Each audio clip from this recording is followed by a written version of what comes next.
They arrived at Seafront Oval to the sounds of fireys and SES trucks.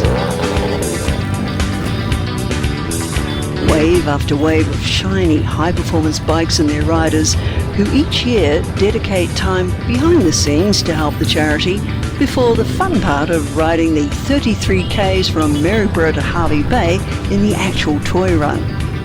We start our toy run stalls in September at Station Square. We have raffles and stuff like that, and then people come down to there and donate to us at the stall, or we go and pick them up from their houses, or they just donate money or whatever they want to do. But I sort of had a list because we're working with 6 or 7 different organisations for underprivileged children, for Trauma Assist, Act for Kids, Fraser Coast Networking, Centre Care, all those type of things. And what we do is they give us a wish list of what they would like. We don't know who the kids are or what the families are. And if we can assist them, we give them all the toys and stuff that we've got that we think is appropriate for them in their age groups and that. So we've got literally hundreds and hundreds, thousands of dollars worth of toys that we give out every year. Organisers Julie Ballett and Brian Kavanagh are over the moon with this year's turnout. More than 400 bikes registered, plus hundreds more turned up on the day. Hey, Merry Christmas! As well as the Bay's popular vintage car enthusiasts and even the big boys.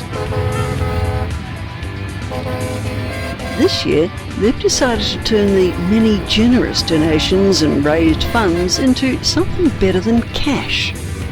This year we've decided that we're not giving people money. We are actually we are going to buy vouchers. So we've gone to Officeworks and we've bought a couple $1,000 worth of vouchers from there so that the families can go and get books for their children.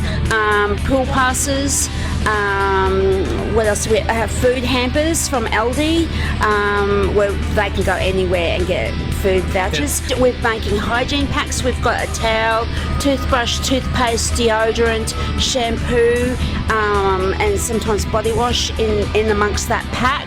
It's just so that the younger ones, like from, I don't know, probably 14 up, they really like their deodorants and stuff, and it's theirs. They can pick it up and they can take it if they have to.